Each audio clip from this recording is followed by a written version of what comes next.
जिसने राग द्वेष कामादिक जीते, सब जग जान लिया। बस एक ही पंक्ति, मत बोलो ज्यादा, पूरा पढ़ोगे शाम ढल रही है।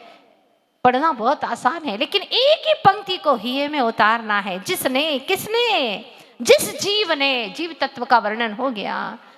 राग द्वेष काम आदि, ये क्या है? आश्रव और बंध तत्व हैं। राग द्वेष काम विषय भोग आदि की जो भावनाएं, दुर्भावनाएं, विकार हैं, ये सब के सब आश्रव और बंध तत्व हैं और बिना अजीव के संबंध के होते ही नहीं। इसीलिए जिसने कहते ही कौन सा तत्व आ गया? जीव तत्व। राग द्वेष काम आदि, ये कौन से तत्व हो गए? तीन तत्व, अजीव तत्व, आश्रव तत्व और बंध तत्व। जीते, जीते अद्भुत शब्द है। जीत लिया, किसको जीत लिया? राग द्वेष काम आदि को जिन्होंने जीत लिया। कौन सा तत्व है? संवर और निर्जरा तत्व है। और जब संवर निर्जरा आ जाती है, सब जग जान लिया। हो गया भाव मोक्ष, हो गया द्रव्य मोक्ष। एक पंक्ति में सातों तत्व विराजमान है। चाहिए देखने की दृष्टि, दृष्टि सम्यक हो तो खंडहरों में भी वह अपना रास्ता पा लेता है। और जिसकी दृष्टि सही नहीं है, वो सीढ़ियों पे भी गिर करके अपना अस्तित्व मिटाना चाहता है। मिटता नहीं है, लेकिन मिटाना चाहता है। उसे चलना नहीं आता, इसीलिए दृष्टि को सही करना है। देखते हैं इस कहानी के अंदर आपको शायद कुछ मिल जाए, क्योंकि आप सभी इसी कहानी में कहीं न कहीं पर बैठे हुए हैं। हुआ ये कि जब वह रात्रि के समय पर अट्टहास करता हुआ मूरत के सामने पहुंचा और कहा, देखा भगवान, आपके भक्तों को मैंने किस तरह बुद्धू बनाया है। हाँ, कैसा बुद्धू बनाए? सबके सब बुद्धू हैं, निरे मूर्ख हैं। आपके भक्त कुछ नहीं जानते जो मैं जानता हूं, और आपकी कीमत वो नहीं समझते। मैं जानता हूं आपकी कीमत कितनी है, अरबों की कीमत है, क्योंकि सारी शुद्ध स्वर्ण की मूर्ति थी, विशाल मूर्ति थी। आपकी कीमत मैं विदेश में ले जाऊंगा, तभी आपको पता चलेगा कि आपकी कीमत कितनी है। वो अज्ञानी क्या समझे कि भगवान की कीमत पैसों से नहीं होती है, भगवान की कीमत परिणामों से समझी जाती है। बस वो दशा में आ गया, हथौड़ी नीचे गिर गई, प्रभु को अपलक निहारने लगा। और उसने जो अपने मित्र आने वाले थे, आने ही वाले, समय हो रहा है और 12 बजे घड़ी की टकोर बज रही है। अब क्या करूं, कुछ समझ में नहीं आता, वो आ जाएंगे। अब उसका हृदय में परिवर्तन होने लगा, परिवर्तन होने लगा। माँ के संस्कार जीवित होने लगे। जो माँ ने बचपन में संस्कार दिए थे वो एक एक करके जीवित होने लगे। जो कहानियां सुनाती थी माँ, वो जीवित होने लगी। महापुरुषों की वाणी उसे याद आने लगी। संत पुरुषों की जो सत्संग किया था वो याद आने लगा और अपने ही आंखों से आंसू बहाने लगा, रोने लगा। सारे कपड़े भीग गए उसके, फूट फूट करके रोने लगा। अहो धिक्कार है, मैं कितना अनर्थ करने जा रहा हूँ, कितना अनर्थ करने जा रहा हूँ। जहाँ भगवान पापों से बचाते हैं, उन्हीं के माध्यम से मैं महान पाप करने जा रहा हूँ, तीव्र पाप करने जा रहा हूँ। धिक्कार है मुझे, धिक्कार है।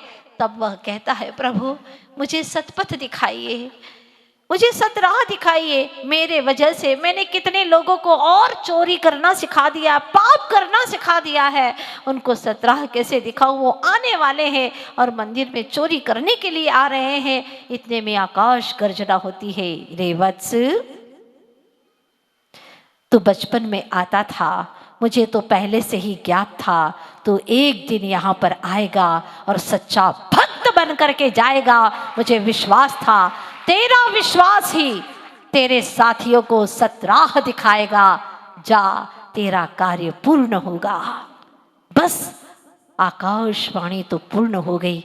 अब वह पूरे उत्साह उमंग के साथ में द्वार खुलता है, क्योंकि द्वार पर दस्तक दे रहे हैं। ठीक 12 बज गए हैं और वो दस्तक दे रहे हैं। धीरे से दरवाजा खोलता है और कहते, चलो चलो सरदार, चलो जल्दी से बताओ कहाँ कौन सी मूर्ति है और कैसे काम करके जाना है। उसने कहा रुको रुको रुको, अब तो अपन ही यहाँ कोई है ही नहीं, कोई नहीं है। जिसको उठा के ले जाना है उसको एक बार देखो तो सही, जी भर करके देखो, नयन भर करके देखो, एक बार देखो। और वह प्रभु से प्रार्थना करता रहा, वे प्रभु जिस प्रकार से आपने मुझे सही राह दिखाई है, इन भटके हुए जीवों को भी सही राह दिखाओ प्रभु। आप अगर नहीं दिखाओगे तो हमें कौन सा राह दिखाएगा। तेरा ही शरण है प्रभु, चत्तारी शरणम पवज्जामि। माँ कहा करती थी 4 ही शरण है संसार में, और कोई शरण है ही नहीं। चत्तारी शरणम पवज्जामि, बस 4 शरण को ही प्राप्त होता हूँ।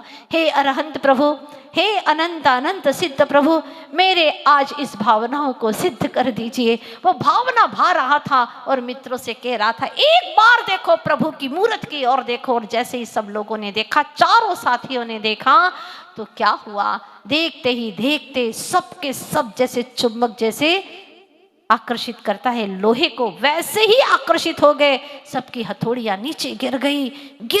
पता ही नहीं चला ये क्या परिवर्तन हो गया, कैसे परिवर्तन हो गया। ओहो, समय गुजरता गया, सबके सब प्रभु को देख रहे हैं। प्रातः काल हो गया, क्योंकि शाम ढल रही है। पूरी रात बिताएंगे तो आप लोग कैसे बैठे रहेंगे यहाँ पर। बहुत जल्दी रात बीत गई, प्रातः काल हुआ और भक्तों का तांता लगा।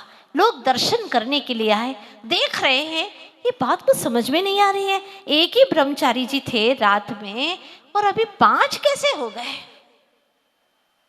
ये बात समझ में नहीं आ रही है। लेकिन सबके लिए प्रश्न था, वे चुप थे, वे मौन थे, आखिर इनका जवाब दे कौन। जब प्रातः काल स्वाध्याय का समय हुआ तो पंडित जी ने कहा, ब्रह्मचारी जी, सारे नगर के लोगों की भावना है कि आप ही प्रवचन करेंगे, आज तो आप ही सुनाएंगे, कुछ अपने वैराग्य के बारे में ही बता दीजिए।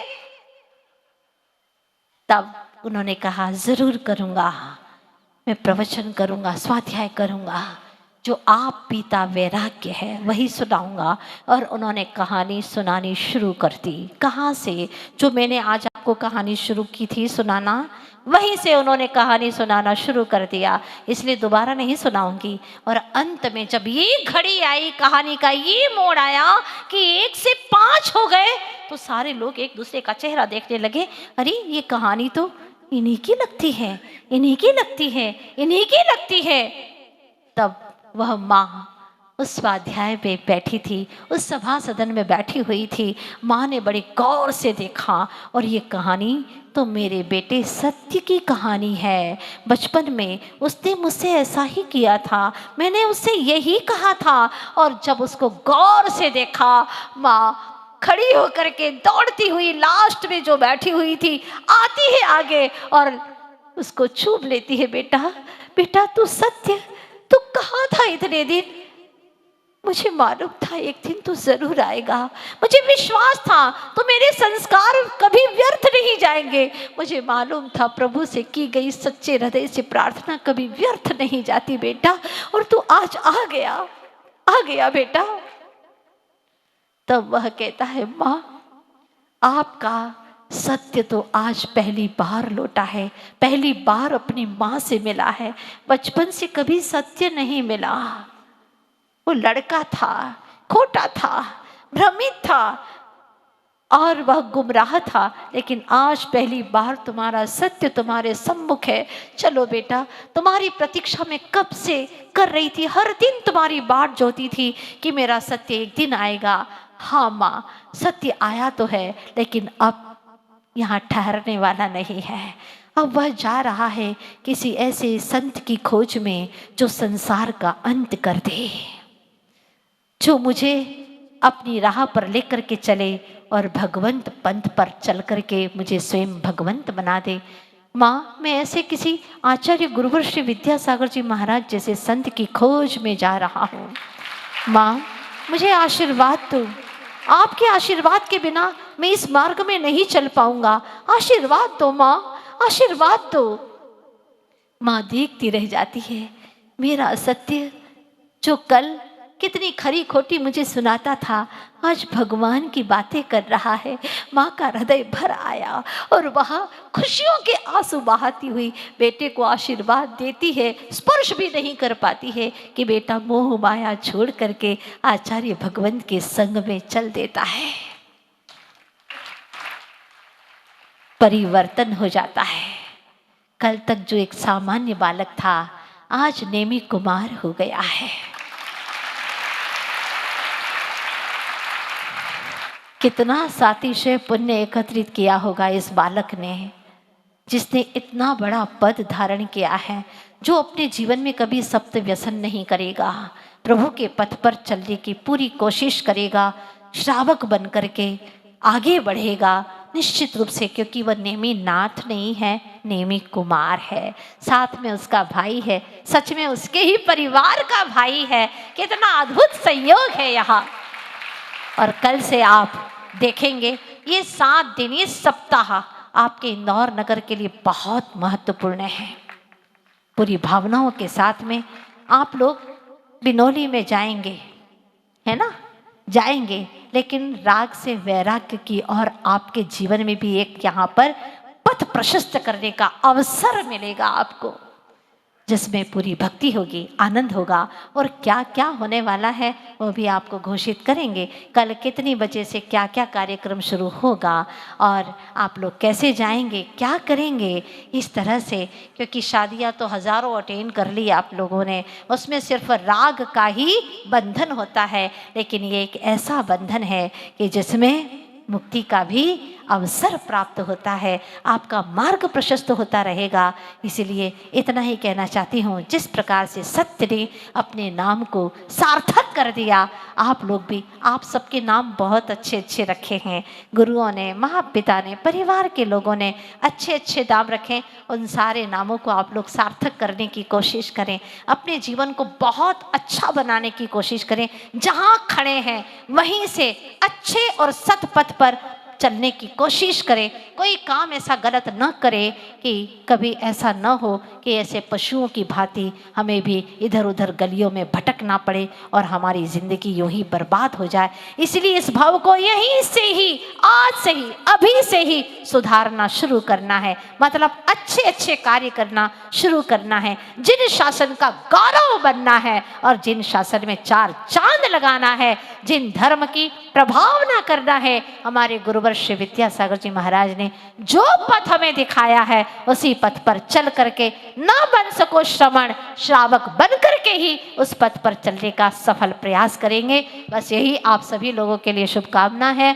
और बहुत अच्छी उत्कृष्ट भावनाओं के साथ में आपने यह नेमी कुमार बनने का जो सौभाग्य प्राप्त किया है। और भी महानुभाव सोच रहे थे, लेकिन कोई बात नहीं, अभी तो एक पहला कार्यक्रम हो रहा है। चातुर्मास के दरमियान बहुत सारे कार्यक्रम होने वाले हैं और सब धर्म प्रभावना में ही आप लोग लगे रहेंगे। सब कुछ धर्म प्रभावना में ही लगेगा, ऐसा जिससे कि आपके परिणामों में उज्जवलता हो। क्योंकि दुनिया की संपदा देने पर भी परिणामों में विशुद्धि आए, ऐसा नहीं हो सकता। पर ये अवसर है चातुर्मास का, जहाँ पर ये छोटे छोटे बड़े बड़े कार्यक्रमों के माध्यम से आपके परिणामों में विशुद्धि आएगी। लक्ष्य है मात्र परिणामों की विशुद्धि, कर्मों की निर्जरा, बस यही मात्र सभी का लक्ष्य होगा।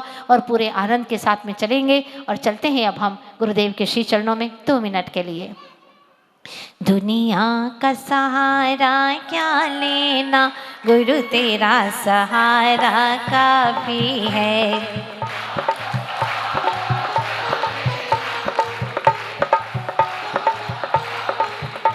कुछ करने की क्या जरूरत है, चरणों में गुजारा काफी है।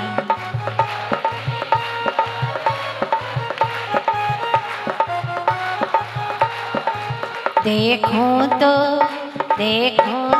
क्या क्या देखूं, गुरु तेरा एक नजारा काफी है।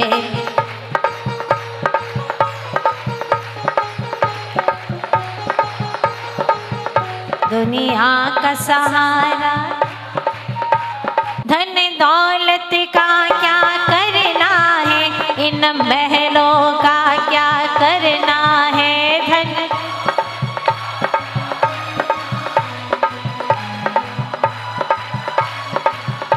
जीवन में घोर अंधेरा है, गुरु ज्ञान उजाला काफी है।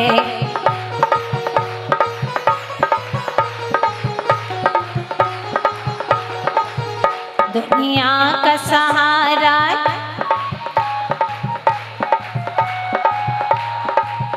यह भव सागर अति गहरा है, हर ओर कर्म का पहरा है।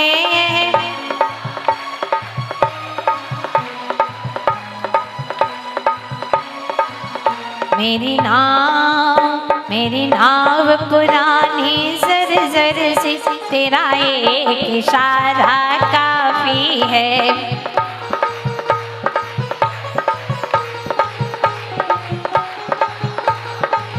आचार्य गुरुदेव श्री विद्यासागर जी महाराज